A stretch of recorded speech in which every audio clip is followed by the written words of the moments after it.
it's Bev. And it's Marq. And we are The Redmonds. Welcome to another exciting episode of Meet The Redmonds. And guess what? Meet the Redmonds is our podcast journey about marriage, second chances, and unyielding love. In season 2, my husband Marq and I share laughs, lessons, and life with some great friends that we meet along the way. We promise to keep the conversation relevant, churchy, and old school. It's a mix we call the Redmond Way. Meet the Redmonds streams every Sunday at 5:30 p.m. across all time zones on Facebook, YouTube, and OCPITV.com. We'll meet up with you. Hey, everybody, it's Bev. And it's Marq. And we are The Redmonds. And we have another exciting edition of Meet the Redmonds podcast for you today. We are wrapping up Black History Month, even though we're watching this, or you're watching this, March 3rd. Mm-hmm. Yes. We had a Black History celebration at our church, Tabernacle Missionary Baptist Church. And we had a great time. My wife was able to participate as one of the narrators. Yes, got to use my voice for the Lord. But we'll talk more about that in a little while. You see what I have to deal with.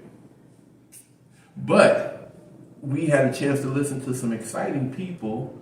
And one of the people that we'll talk about that we had a chance to listen to, Elmer Dixon, yes, was one of the founding members of the Seattle chapter of the Black Panthers. Mm-hmm. But even before that, the history of Black history. The history of Black history. Yes, there is a history, a legacy to Black History Month. Founded in the 1920s, mm-hmm. correct? And then it started off as Negro History Week. Mm-hmm. So there was 1 week in February that was devoted to celebrating history. Carter G. Woodson, historian, has some Chicago ties as well as a lot of pivotal moments in Black history, put that forth, but it didn't become Black History Month until when? 1970. 1970. And it was not when we were born. Right, and yes. It was not. Why are you telling people how old we are? Stop doing that. Don't be afraid. I'm not afraid. We are in our 50s. That's why we have the wisdom to tell you something about Black History Month.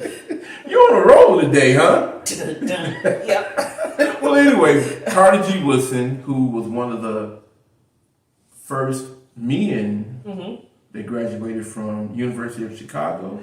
No. He got his master's degree from Chicago. Yep. But he graduated from, what was it, Harvard? Harvard, the second Black mm-hmm. man. Behind W.E.B. Du Bois. So he kind of spearheaded the movement for Black History Week. And mm-hmm. like you said, it was called Negro History Week. And you got my earring has fallen. But we're going to keep on moving with one earring. Rome has fallen. Let's just do this. All right, we're going to take it out. Every moment in podcasting is not perfect. Right. So I'll just hold on to Remember, we saw a podcast with a lady that was talking and her wig fell off. That was some funny stuff. Right. She leaned back and it was it. But this is a real unit. This is my hair.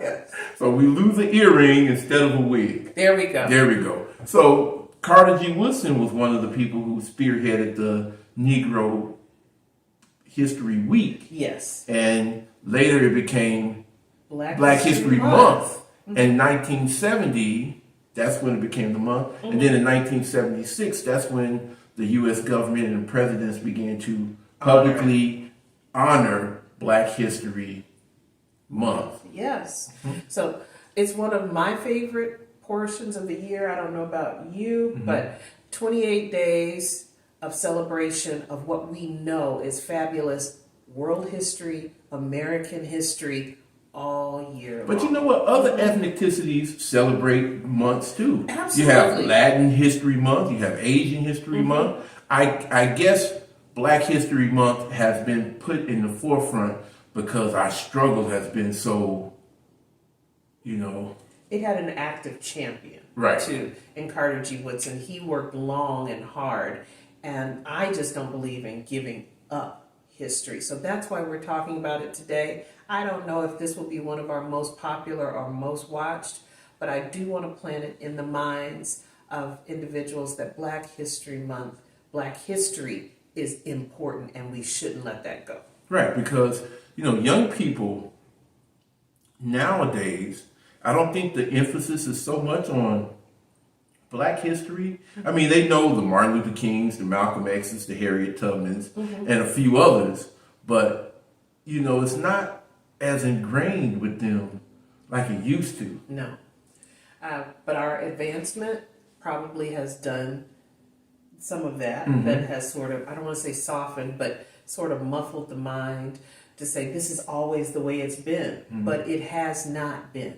And we have not been so long at the celebration of Black history or making achievements that we can forget that the struggle continues. Right. And like I spoke earlier, that we had at our Black History celebration, one of the founding members of the Seattle chapter this was so of good. the Black Panthers, Elmer Dixon. And you can tell us a little bit about Mr. Dixon. Mr. Dixon. Because you met him before. I said hello. When you walk by a Black Panther, I'm thinking meat might be too much. But I did say hello to Mr. Dixon. Now I would say he's probably in his 70s now. Oh, maybe. No, he is. Okay. He is. He's given his age. Well, he looked good. He looks amazing. Fantastic. Very statuesque, tall gentleman. But he started the Seattle chapter of the Black Panther Party at the age of 17. After the death of Martin Luther King, he's also a native Chicagoan, started out in Chicago, but finished his high school career in Seattle here. And he has just really impacted the history of Seattle. There's so much here. You were telling me Madrona School. Right. The school that I'm at, where I work at, the mascot is the Panthers. And it's named after the Black Panther movement because it was very prominent in the neighborhood of Madrona. Absolutely. So there's connection there and transformation in the Central District here in Seattle. There were food programs. For all you kids to eat free lunch. Seattle Black Panther Party. Well, not just in Seattle, but just nationwide. Absolutely. The Black Panthers started the whole free lunch movement. Absolutely. That was kind of adopted by the spread, government. Yes. And expanded to everyone. Across the nation. So, in our history, things are just not given. Things are just not free. Things are just not established. There's a lot of work that goes behind it. And thank you to Elmer Dixon, to all of those who put their lives on the line at such an early age to make sure that we can do what we do today. Okay. So we're going to take a brief time out, and we're going to listen to Mr. Elmer Dixon kind of give us some snippets of wisdom about the Black Panthers, and maybe you will hear some things that you didn't know or some misnomers about the Black Panthers. You Absolutely. know? There are a lot of misnomers about the Black Right. It was Panthers. not just all rebels and violence, and No. it was these brothers were deep. Very, very much so. And I think there were a lot of efforts To kind of silence them. to really make us not understand the value of what they were doing at the time. Now, looking through the rear view, we appreciate you again, Mr. Dixon. Let's take a look. We'll be right back. University to attend the West Coast Conference of Black Student Unions. And we had started the first high school Black Student Union on the West Coast in Seattle at Garfield High School. See, Seattle has had a lot of firsts that people don't realize. The Black community in Seattle. And months later, we started the Black Student Union to help the students at Franklin start their Black Student Union. Because the principal told a young Black woman who was wearing an afro when she came to class that she had to go home, and kicked her out and said, "You can come back when you have an appropriate hairdo."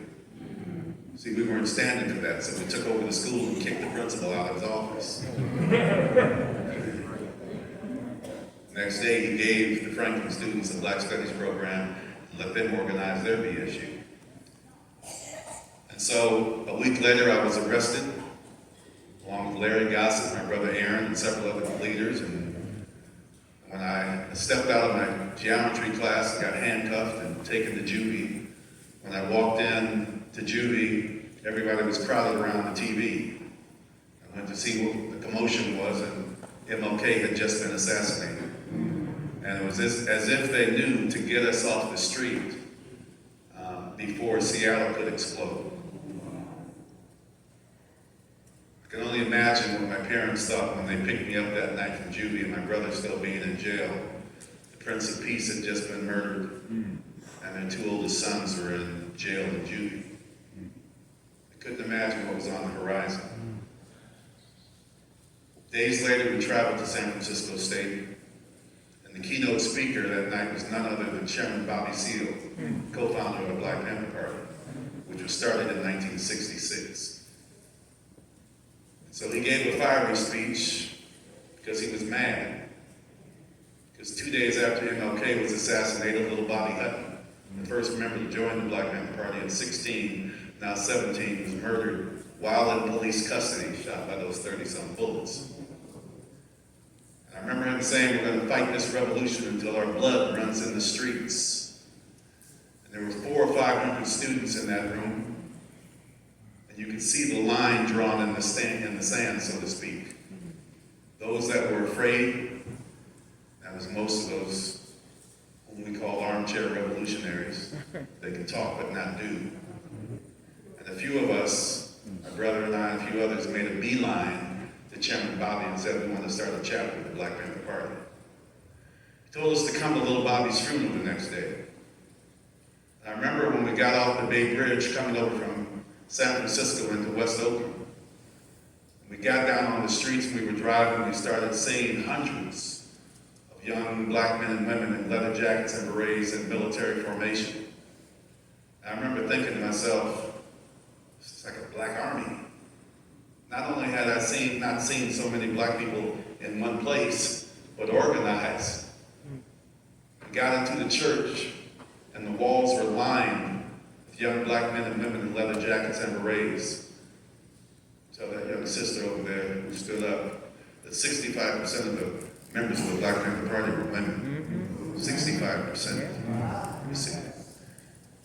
And they not only served in the food program, they carried shotguns as well.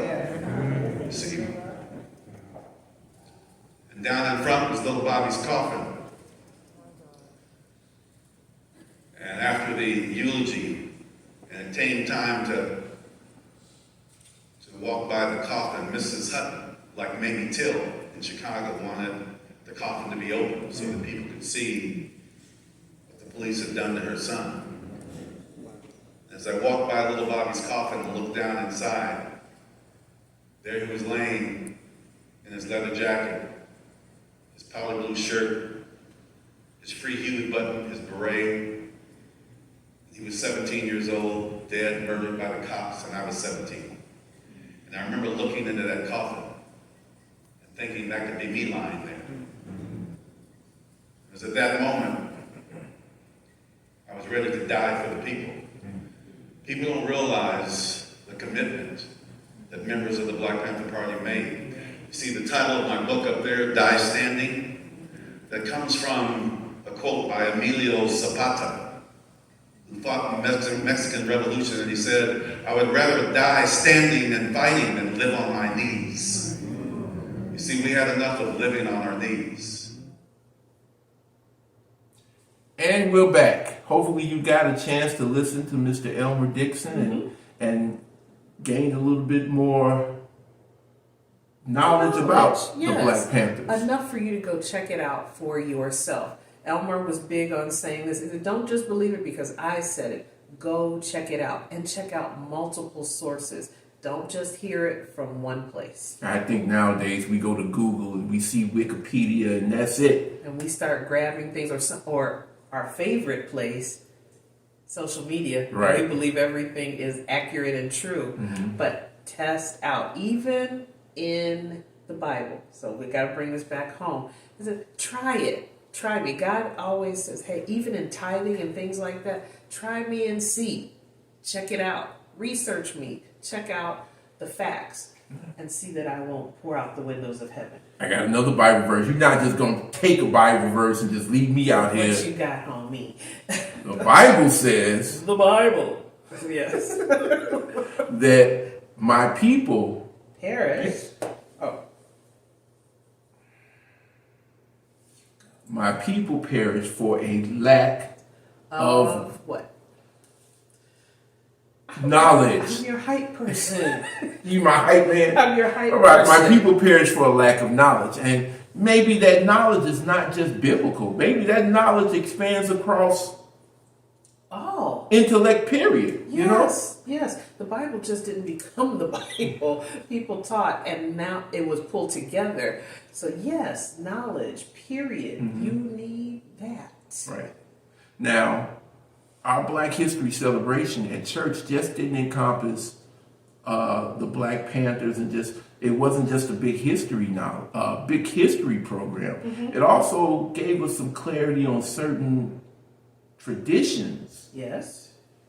That have taken place in the Black church, that has its roots and origins in slavery times. Yes. You want to talk about that? Are you referring to hats? Hats, yes. Church hats. I didn't put my church hat on today because that would take up the entire screen.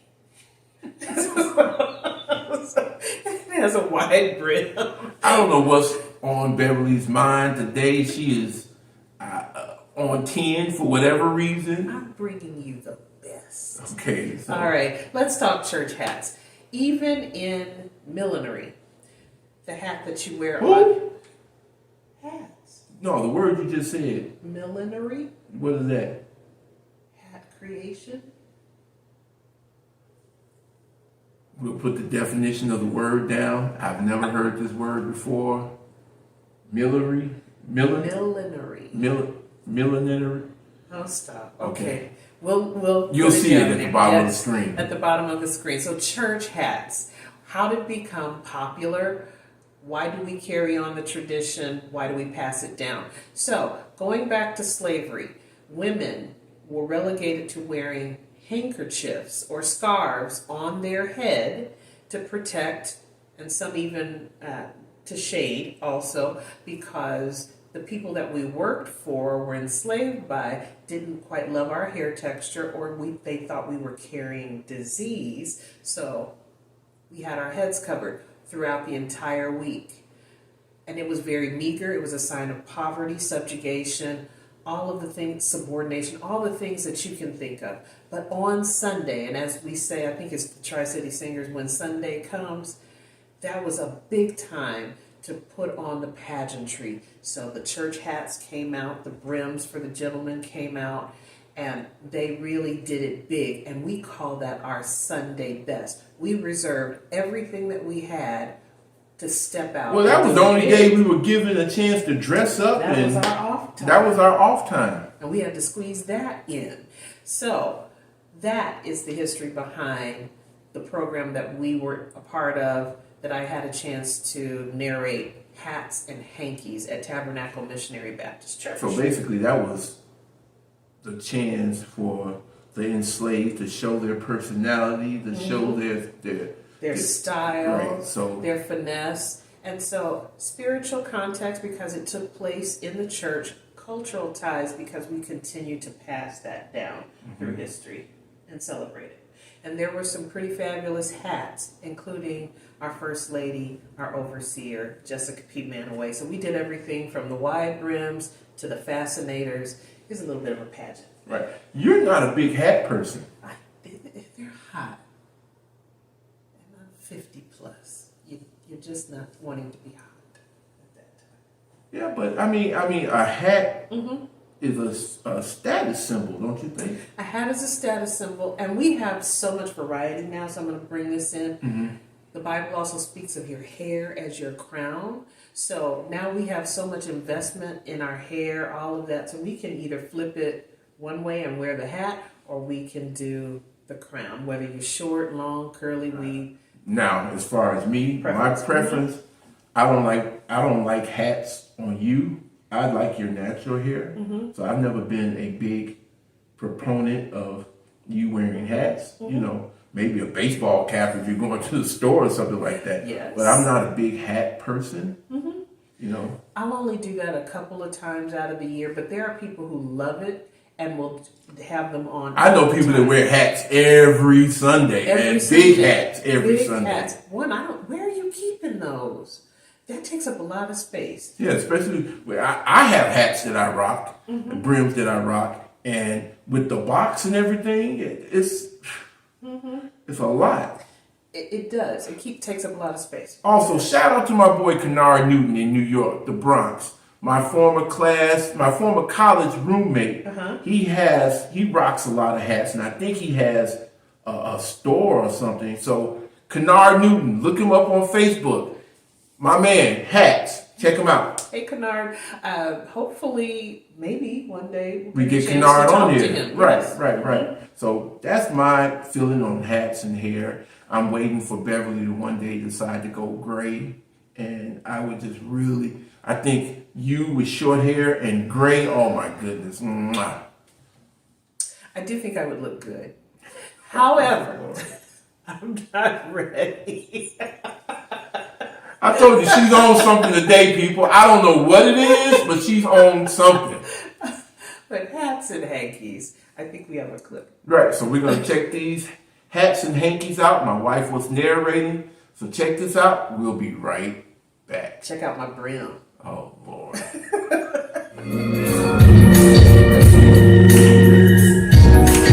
I am Beverly Redmond. I have the honor of serving as the Chief of Staff of Seattle Public Schools. Thank you. That is not the most important part, because it is for the efforts of individuals that you just heard speaking that we have that opportunity to serve in that way. I am so proud, not only of the tradition that has been sported by, you can see the wide brims, accessorized by colorful gloves, colored hankies, shoes, and many of you ladies know about the clutch bag. Please welcome our next round of hats and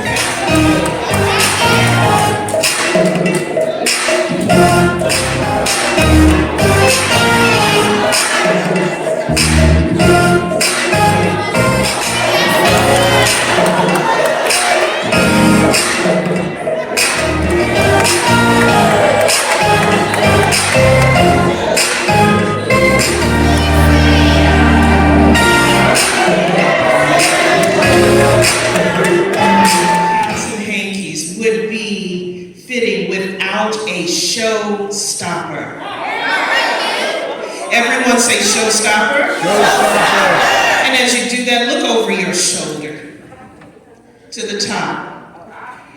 Last but not ever least, it is our First Lady, our overseer, our evangelist. You know her, you love her, you pray for her. Jessica P. Dalloway.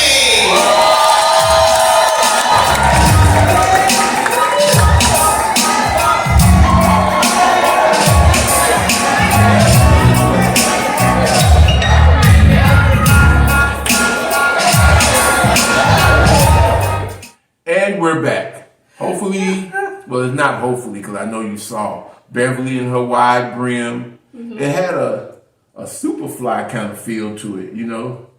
I took my inspiration. Now, this is not heavenly talk. Saints, lean in. Janet Jackson. There was a video that she had, and she had on a very wide brim hat. And I said, if I can find something like that, I would rock it. It reminded me, okay, Saints again, the movie I'm Gonna Get You, Sucker.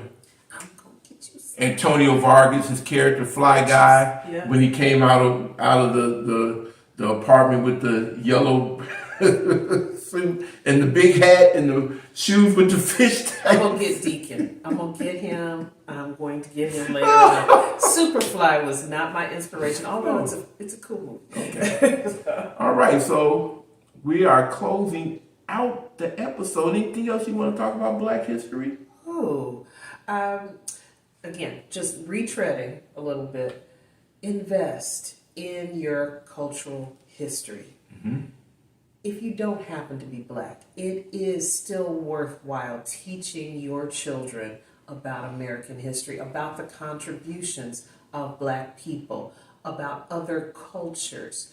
That way, if we ever hope to get rid of this thing called racism, to get rid of discrimination, to really make it to what we believe is the promised land or the best of us down here, it's going to take all of us. So we need allies, and we also, as Black people, need to step all the way into our history and believe the best about us. We have to take charge of our young people and what they need to know. Growing up at Emmanuel Christian School, we had a Black History program, and everybody got characters assigned to them, and you got up and you said your little Black History speech. I'm Malcolm X, I'm this, I'm that, I'm that. And who were you? I was Thurgood Marshall. And my mama drilled my speech into my head, and she kept saying, "Why you got to put more emphasis on it? You got to put more emphasis on Thurgood." Dramatic, right? Yes. Charles Truett, one of my classmates, he was Martin Luther King, and so Charles Truett had on the choir robe and everything, and Charles rocked it. And then I had to follow up behind Charles as Thurgood Marshall, and my mama, she was like, "You're not sounding like Charles." I was like, "Mama, I'm Thurgood. He's Martin Luther King." Yes. I can't compare. But did you get a standing ovation? No. Why not? Because I could, as much as I tried to bring the funk, Thurgood's background wasn't as no good. Thurgood. He was potent now, but he's amazing. But he wasn't Martin. Yes. Here's another thing. Yes, Martin, Malcolm, all of those. But there's so many incredible Mae Jemison, Wilma Rudolph, so many characters, so many people that you can step into. It doesn't have to be the ones that you think are the loudest voices. Not always got to be athletes or entertainers. Absolutely. We have educators, we have artists, we have the gamut, mathematicians, hidden figures. If you have not seen that, go and watch that. A lot of the achievements that we have, we were in the clefts of the rocks, behind the scenes, the experts making things happen. Absolutely. I think that was great. Thank you.